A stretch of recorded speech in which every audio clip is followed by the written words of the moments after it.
बिस्मिल्लाहिर्रहमानिर्रहीम। नाज़रीन इकराम, आप देख रहे हैं यूट्यूब चैनल। ये आपका चैनल है पाकिस्तान जिंदाबाद। इसमें आपके साथ आपका खादम इब्न हसन हाजिर है। मेरा सलाम कबूल फरमाइए। तो इस वीडियो में भी मेरे मुखातब हैं पाकिस्तान के कम और मेरे ज़्यादा आर्मी चीफ जनाब। वो उन्हें आप मीडिया बाकायदा सैयद कह रहा है तो मैं भी सैयद कहूँगा, सैयद आसम मनीर साहिब। जनरल साहिब, इज़्ज़त माब सैयद साहिब, हाफिज आप और नाजरीन इस चीज़ पे परेशान ना हो कि मैं अपनी हर चीखों पुकार में आपको मुखातब क्यों करता हूँ, आपसे ही इल्तिजा क्यों करता हूँ, आप ही से गुजारिश क्यों करता हूँ, आप ही को मशवरा क्यों देता हूँ। उसकी ख़ास वजह है। मेरा ये यकीन नहीं, मेरा ये ईमान है कि पाकिस्तान में सन 1958 से पहले भी, लेकिन ग्रेसी से, लेकिन 1958 से तो खुसूसन तमाम तार पाकिस्तान के इख्तियारात, इक़्तिदार, ताकत का मंबा, सरचश्मा GHQ बन चुका है। बाकी तो ये कठपुतलियां हैं, कोई भी हो। तो इसलिए हाज़र सर्वस तो नहीं कहना चाहिए, ये तौहीन है आर्मी चीफ्स की। हाज़र तो वो होता है और सर्वस भी वो होता है जो सर्वेंट हो। तो बेशक आप एक मतहत हैं, सेक्रेटरी दफा के मतहत ऑफिसर हैं, लेकिन मेरी मजाल नहीं जो आपको ऑफिसर या मतहत कहूँ। आप हमारे ज़मीनी खुदा हैं, आप ही नहीं, हर सिटिंग आर्मी चीफ। तो इसलिए हाज़र सरसनी में कह रहा हूँ मेरे खुदा, ज़मीनी खुदा साहिब। इसलिए मैं सिटिंग आर्मी चीफ साहब को जो भी हो उससे मुखातब करता हूँ कि फैसला हतमी वहीं होना है। वो फेयर इलेक्शन का हो याहिया खान की तरह, जिसके शायद एक ही नेकी उसके नामा माल में लिखी होगी, फेयर फ्री इलेक्शन करवाने की, आप उस तरह करवा लें। या फिर जिस तरह से पाकिस्तान के 76 साल में तमाम इलेक्शन हुए हैं वैसे करवाएं। वो फैसला आपका ही होगा, किसी और का नहीं होगा। या फिर आप नंगा मार्शल ला लगाएं या हाइब्रिड मार्शल ला लगाएं, जिसको आप तवालत दे रहे हैं जनरल बाजवा के लगाए हुए हाइब्रिड मार्शल ला को। और इसमें रोज़ बरोज़ आप जुल्म, बर्बरियत, तशद्दुद की इंतहा करते चले जा रहे हैं। ये सारे फैसले आपके हैं। ना तो ये पहले पटोसनी बाज वज़ीर आज़म शहबाज शरीफ के थे, ना ये कुकड़ वज़ीर आज़म के हैं जो हमें आपने दरियाफ्त करके दिया है। इनकी क्या मजाल है। जिस तरह जरदारी कहता था कि ये एहतसाब चेयरमैन साहब की क्या मजाल है कि वो मुझे बुलाए, मुझसे कोई तहकीक करे। इन सब की क्या मजाल है। आपके हुक्म के बगैर इक़्तिदार, इख्तियार, ताकत का फैसला साजी में कहीं एक पत्ता भी हिल जाए, यह नामुमकिन है। इसलिए मैं आपको मुखातब करता हूँ। और पाकिस्तान में होने वाले हर अच्छे या बुरे काम का क्रेडिट, डिसक्रेडिट मैं उस सिटिंग आर्मी चीफ को ही देता हूँ। हुजूर वाला, बस बहुत हो चुका। आपसे हाथ जोड़ के गुजारिश है, ये साइफर के, ये 9 मई के, ये गद्दारी के, ये बगावत के, ये दहशतगर्दी के, ये ढकोसले ख़त्म करवा दें खुदा के लिए। और इसके साथ साथ मैं अपने उस्ताद मोहतरम डॉक्टर शाहिद मसूद साहब का भी शुक्रिया अदा करता हूँ, जिन्होंने 2 दिन पहले तस्लीम किया है कि हाँ, लोग अपने हक़ के लिए उठे हैं। और इसके साथ ज़्यादा खुश आइंद बात है, उन्होंने ये बताया था कि पाकिस्तान में बच्चे सब सहमे हुए हैं, हमारे सब बच्चे डरे हुए हैं, खौफज़दा हैं, सहमे हुए हैं। इसीलिए 6-7 लाख बच्चा यहाँ से बाहर चला गया है, कुछ भूख नंग की वजह से, कुछ खौफ की वजह से। क्यों सहमे हुए हैं? डॉक्टर शाहिद मसूद ने मेरी बात की तस्दीक की कि कोई पता नहीं कब, किसे, कहाँ से बिला वजह उठा लिया जाएगा, गैप कर दिया जाएगा, शहीद कर दिया जाएगा। मेरे बेटे अरशद शहीद की तरह, मेरे बेटे आकाश राम की तरह, मेरे दोस्त इमरान रियाज खान की तरह, या फिर वो शहबाज गिल की तरह लवातत कर दी जाएगी। ना रंग देखा जाएगा, ना रूप, ना उम्र, ना उसकी जिन्स देखी जाएगी। इसलिए बच्चे नहीं, हम भी सब खौफजदा हैं। तो आपको अर्ज करता चलूँ, जिसलिए आपसे मुखातब हूँ, आपसे गुजारिश कर रहा हूँ, आप जितना जुल्म बढ़ाएंगे हमारे अंदर उतनी ही नफरत तो बहुत मामूली बात रह गई है। अब इंतकाम पे बात चली गई है, मज़ाहमत इंतकाम पे बात चली गई है। हमारे अंदर आप उतनी ही इंतकाम की आग भड़काते चले जाएंगे। वो 1971 मशरकी पाकिस्तान तो कुछ नहीं था।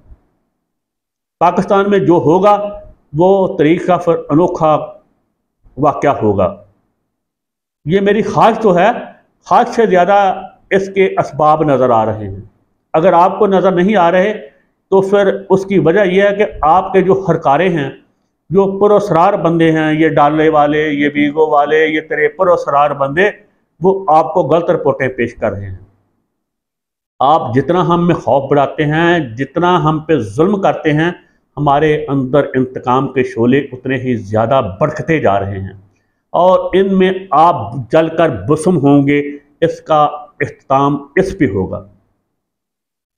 हमारा तो कुछ नहीं रहेगा, आपका भी कुछ नहीं बचेगा। तो आपका भी वो अंजाम होगा जो क़यामत तक आने वाली किसी भी जालिम का नहीं होगा आइंदा। ना पीछे, और फ़िरौन का अंजाम, नमरूद का अंजाम भी वो अंजाम नहीं होगा जो पाकिस्तान पे काबज़, गासब, जालिम,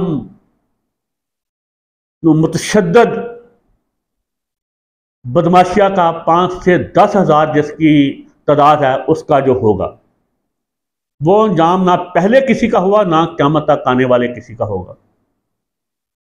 आप इसे जो मर्जी कह लें कि मैं बगावत के लोगों को उकसाता हूँ, आप मेरे पे मुकदमा बना के मुझे शहीद कर सकते हैं, मुझे जलील कर सकते हैं, रुसवा कर सकते हैं, लेकिन मैं जो 10 लाख मेरे बच्चे हैं, आपसे तो पता नहीं मुझे हमदर्दी है या नहीं है। जो मेरे आपसे मुराद आपकी ज़ात नहीं, आपके साथ जितने और आपको गलत मशवरे देने वाले जर्नैल हैं, मैं बात खोल के करता हूँ, मैं मख्फी बात नहीं करता, उनसे मुझे पता नहीं हमदर्दी है या नहीं है। लेकिन जो 10 लाख वर्दी पोश मेरे बच्चे हैं, वो मेरी जान हैं, मेरे जिगर हैं। वो और मैं दो मुख्तलिफ चीज़ें नहीं हैं। मेरे सफ़ेद पोश बच्चे, मेरे खाकी पोश बच्चे, ये उनमें मेरी एक दाईं आंख है, एक मेरी बाईं आंख है। फैसला साजी आप कर रहे हैं, इंतकाम की भट्टी में वो आपके साथ जाएंगे जो मेरे लिए तकलीफ दे अमर है। बाकी फैसला साजों का तो जो भी अंजाम हो, मुझे उससे कोई इतनी गर्ज नहीं है। मुझे ये तकलीफ है, मेरी मजबूत तरीन फौज मेरे मुल्क की, वो कमज़ोर तरीन हो जाएगी। मुझे ये दुख है। खून बहेगा बिला वजह, मुझे ये दुख है। मेरे बच्चे आपस में एक दूसरे को शहीद करेंगे, मुझे इस बात की तकलीफ होगी। अमलाक तबाह होगी मेरे अर्ज़े वतन की, मुझे ये तकलीफ होगी। इसलिए मैं आपसे गुजारिश कर रहा हूं, जाने दें, बस करें। अगर आप पाकिस्तान का कोई बेहतर करना चाहते हैं तो उन चोरों, लटेरों, डाकुओं को, उन मुआशी दहशतगर्दों को लाएं, उनको चक्की में डालें, उनसे लूटी हुई दौलत निकलवाएं। उन्होंने जो जुल्म किए हैं उनका हमें मदावा करके दे। हमारे साथ उन्होंने जो जुल्म किए हैं 76 साल में, जिसमें जर्नैल सबसे अव्वल सफ़ में शामिल हैं। अगर जर्नैलों की पुष्ट पनाही ना हो, ना कोई ब्यूरोक्रेट कुछ कर सकता है, ना कुछ सियासतदान कर सकता है, ना कोई मौलवी कुछ कर सकता है, ना संतकार कर सकता है, ना सरमायादार कर सकता है। आजकल तो एक नई वबा चल पड़ी है। पाकिस्तान का जितना भी हराम का पैसा है, जो बाहर नहीं जा सका डॉलरों की सूरत में, सोने की सूरत में, हीरो जवाहरात की सूरत में, वो यहाँ रियल एस्टेट में इन्वेस्ट है, वगरना पाकिस्तान की तो ये ज़रूरियात नहीं जितनी कॉलोनी बन चुकी हैं। मैं एफडीए से फिर आपके साथ मुखातब हूँ, सॉरी एफडीए नहीं, फैसलाबाद से। तो मैं फैसलाबाद का रहायशी नहीं, बड़ा माना वाला मेरा गांव है, मुझे उठाना हो बगाना हो तो बड़ा माना वाला डिस्ट्रिक्ट शिवपुरा, उसके साथ गांव है कोटवार, ठीक है। तो मैं इसलिए बता रहा हूं कि आप ये ना समझें कि ये कमरे में बैठ के ऐसी वैसी बातें कर रहा है। मैं आपके साथ हाजिर हूं जब आप मुझे बुलाएं। तो ये फैसलाबाद में एफडीए की 2 कॉलोनियां हैं, मिल्लर टाउन और एफडीए सिटी। ये 50-50 साल से बनी है, ये अब तक बेआबाद हैं। तो निजी हाउसिंग सोसाइटियां बनाने की इतनी क्या ज़रूरत थी? यहाँ मैं वापडा सिटी में बैठ के वीडियो बना रहा हूँ, ये इसको बने हुए 40 साल हो गए हैं। इसका 70-80% अब भी गैर आबाद है। तो ये इतने जरखेज जरी रकबे जो हमारी गुज़ाई ज़रूरियात पूरी करते थे, इनको प्लाटों में तकसीम करने की क्या ज़रूरत थी? लोग मजाक उड़ाते हैं पाकिस्तान का, हिंदुस्तान के मुकाबले में हिंदुस्तान चांद पे चला गया तो पाकिस्तान, मैं ये दावे से कहता हूँ अगर आज वहाँ डीएचए और मल्क रियाज अपनी कॉलोनियाँ आबाद कर सकें तो कल ही पाकिस्तान चांद पे पहुँच जाएगा, क्योंकि इससे मुनाफाखोर दुनिया में कोई कारोबार रह नहीं गया। पहले था मीडिया, दीनी मदरसे, खानकाहें, प्राइवेट कॉलेज, प्राइवेट तलीमी इदारे, प्राइवेट हॉस्पिटल, और उसके अलावा मंशियात फरोशी, उसके अलावा जिन्स फरोशी भी, और जो अस्करी असरा बनता है, ये सनतें सबसे ज़्यादा, जिस्म फरोशी की सनत भी दूसरे तीसरे पे नंबर पे आती थी। लेकिन अब पाकिस्तान में नंबर 1 टॉप पे रियल एस्टेट एजेंसी है, रियल एस्टेट का कारोबार है, जिसमें तमाम करप्ट रिश्वतखोर 2 नंबर लोगों का सरमाया इन्वेस्ट है। कहां से आटा खाएंगे? लोग तो बंजर जमीनों पे फैक्ट्रियां भी लगाते हैं, हाउसिंग स्कीमें भी बनाते हैं। अभी रोक दें, अब भी क्या बिगड़ा है जो मजीद आगे आगे बन रही हैं। तो इन रियल एस्टेट एजेंसियों में जर्नैलों का सरमाया भी शामिल है, ब्यूरोक्रेटों का भी, सियासतदानों का भी, संतकारों का, सरमायादारों का तो है ही है, मौलवियों का भी है, बदमाशों का भी है, रस्सागिरों का भी है, कब्जा गिरों का भी है, दादागिरों का भी है।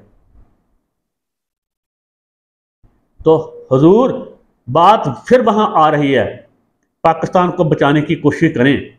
जिनके पास लूट मार की दौलत है, हमें तो आप उनसे दौलत निकलवाएं, हम खुद लोगों को आधार देंगे, हमें तो आईएमएफ से लेने की कोई जरूरत ही नहीं रहेगी। और 20 साल तक पाकिस्तान का टैक्स फ्री बजट बन सकता है, वो काम है करने के। और मैं जिम्मेदारी से आपको बता रहा हूं, अब भी ये कुकर कबीना में अब भी वही राशि लोग शामिल हैं, वही माशी दहशतगर्द शामिल हैं जिनके हम डसे हुए हैं। अगर उनको रियासत नहीं पा रही तो कौन पा रहा है? हाँ, मैं अगली बात भूल गया, जो कुछ वापडा के खिलाफ हो रहा है, जनाब मैं आपसे सवाल करता हूं कि ये कहना किसी कौम का हम बिल नहीं अदा करेंगे, रियासत के पानी का बिल अदा नहीं करेंगे, बिजली का, गैस का, या हम मालिया नहीं देंगे, हम टैक्स नहीं देंगे, इसको क्या कहते हैं? इसको कहते हैं सिविल नाफरमानी, इसे कहते हैं बगावत। तो कौम बगावत कर चुकी है। कौम ने बगावत वापडा के खिलाफ नहीं की, ये 76 साल जुल्म जबर के खिलाफ की है। और मैं इस चीज़ को बहुत बखूबी जानता हूं कि जब तहरीकें उठती हैं तो उनका टेम्पो कभी हाई होता है, कभी लो होता है, कभी वैसे होता है जैसे ख़त्म हो गई हैं। जैसे 9 फरवरी के बाद आपकी शफकत मोहब्बत से ऐसा लग रहा था कि अब तहरीक इंसाफ ख़त्म हो गई है। तो जनाब ये उसका अंजाम होता है, किसी भी ताकतवर बदमाशिया का उसका अंजाम बद होता है, उसकी अखीर हो चुकी होती है। वो अपने अंजाम के गड़े पे खड़े होते हैं जब वो गुब्बारों से खौफजदा हो जाएं, जब वो गुब्बारों में हवा भरने की टैंकियां थानों में बंद करवा दें, जब वो गुब्बारे दुकानों से सुर्ख सब्ज रंग के गैप करवा दें, कहीं झंडा ना मिल सके, 14 अगस्त को कहीं भी तहरीक इंसाफ का झंडा भी नहीं मिल सका, गुब्बारे नहीं मिल सके। फिर जब रियासत को इस गंदी, बदबूदार, बेगैरत, बेहया, बेशरम पाकिस्तानी रियासत ये मैं अपनी पाक सरजमीन नहीं कह रहा, मेरे जैसे 26 करोड़ जो गुलाम है उनको नहीं कह रहा, जो हम पे काबज हैं 5 से 10 हज़ार, उनमें भी जो ताकतवर फ्रीक है, जो खुद को रियासत कहता है, वो कहता है कि जहाँ हाउस जो है उसके जलाने पे रियासत पे हमला हुआ है। वो रियासत पे हमला नहीं, वो हमारे कौम के बाप का घर है, हम उससे जलाएं बनाएं, आपको उससे कोई गर्ज नहीं। अब है गद्दारी, आपने देख ली, अब बगावत है जो लोग कर रहे हैं। है हिम्मत, जनरल साहब इन पे चलाओ गोली, इन पे बनाओ बगावत के मुकदमात। और जब रियासत इस हद तक पहुंच जाए कि मेरी काबिल साद एहतराम सायरा बानो से मदद लेने पे मजबूर हो जाए, गैस वाली टैंकियां थानों में बंद करने पे मजबूर हो जाए, गुब्बारे बेचने पे पाबंदी लगाने पे मजबूर हो जाए। आपने तब तो गुब्बारों पे पाबंदी ना लगाई जब पाकिस्तान की आबादी एटम बम से भी ज्यादा खौफनाक है, जो इतनी तेजी से बढ़ रहे थे। तब आप को चाहिए था गुब्बारों का बंदोबस्त करना या गुब्बारों पे जो भी अमल करना। अब इतनी ये खौफनाक आबादी बढ़ चुकी है, अब गुब्बारों पे एक्शन लेने का क्या फायदा जनाब? आप गुब्बारों पे पाबंदी लगाएंगे, कौम को और तरीका ढूंढ लेगी। एक बीबी ने लिपस्टिक लगाई हुई थी पीटीआई के झंडे की, लोगों के होंठ काट देंगे, लोगों के जिस्म से लिबास हटा देंगे, वो उस रंग का पहनेंगे। आपके बस की बात नहीं रही जनाब इस तब्दीली को रोकने की। तो खुदा के लिए इस जुल्म और जबर को बंद करें, अब भी वक्त है। आप इमरान खान को फांसी दे सकते हैं, दें। आप शाह महमूद कुरैशी को साइफर में दे सकते हैं, दें। ये साइफर का भी ढकोसला है, 9 मई का भी ढकोसला है, ये सब ढकोसले हैं। कौम इन ढकोसलों में आने वाली नहीं, कौम जानती है। हाँ, अगर आप डील करते हैं कोई इमरान खान के साथ और इमरान खान को जेल से निकालते हैं, तो सबसे पहला एहतजाज मेरा होगा और मैं आपके मुर्दाबाद के नारे लगाऊंगा। जनरल साहब, उससे डील नहीं, उसके साथ अदल करें। अगर वो मुजरम है तो उसे बदतरीन सजा दे, अगर वो मुजरम नहीं तो उससे माफी मांगे। और हमें 100% यकीन है कि वो उन चीजों का मुजरम नहीं जो उस पर इल्जाम है। वो इस चीज का मुजरम है कि उसने एक रिपोर्ट तैयार करवाई थी आटे की, चीनी की, IPP की, उस पर अमल दरामद नहीं किया, उसकी हुकूमत चली जानी थी, वो इसका मुजरम है। वो इस चीज का मुजरम नहीं, घड़ी उसने ली, वो और भी नहीं है, उसने और भी कुछ किया होगा जो आप कह नहीं रहे। उस पर कोई वो इल्जाम लगाएं जो है दहशतगर्दी, बगावत और ये गद्दारी। वो तो अब हम सब हैं। मैंने भी बिजली के अपने बिल जला दिए हैं, मैंने रियासत के रेट को चैलेंज किया है। बिजली का बिल जलाना, टैक्स ना देना, ऐलान करना कि हम नहीं देंगे, ये बगावत है। सारी कौम बगावत कर रही है। चलाएं इस पे, चढ़ाएं टैंक, चलाएं गोलियां, करें बगावत के मुकदमात, दें फांसी हम 26 करोड़ लोगों को। तो खुदा के वास्ते जनरल साहब को होश के नाखन लें, इंतकाम के नहीं। बाजवा को मैं ये बात कहना, खोल के बात कहने लगा, पहले मैं मख्फी कहने लगा था। परवेज मुशर्रफ का चेहरा देख के बंदे को लगता था ये बोर्ड बंदा और ये खुले आम है जो कहता है, इसमें मुनाफिकत नाम की कोई चीज नहीं। बाजवे का चेहरा देख के ही उस पर लिखा नजर आता था मुनाफिकत। आपका चेहरा देख के ऊपर लिखा नजर आता है इंतकाम, इंतकाम, इंतकाम। वो खुदा के लिए आप सैयद हैं, आपके साथ तो खुद जुल्म और जबर इतने हो चुके हैं कि नाकाबिले बयान है। आप हमसे किस चीज का इंतकाम ले रहे हैं? और जानने वाले सब जानते हैं, जो आप कहते हैं कि ये सोशल मीडिया वालों पे बैठे हों कि ऐसी की तैसी, ये फलां की ऐसी की तैसी, जो आप गुफ्तगू करते हैं। इसके साथ ही याद दीजिए, अगर आपको जरा भी अपना एहसास है, कौम का एहसास है, तो जुल्म को यही रोक दीजिए, ब्रेकें लगा दीजिए, अब भी मौका है। इसके साथ ही याद चाहूंगा, पाकिस्तान जिंदाबाद, काबज गासब बदमाशिया मुर्दाबाद, मुर्दाबाद। अल्लाह हाफ़िज़।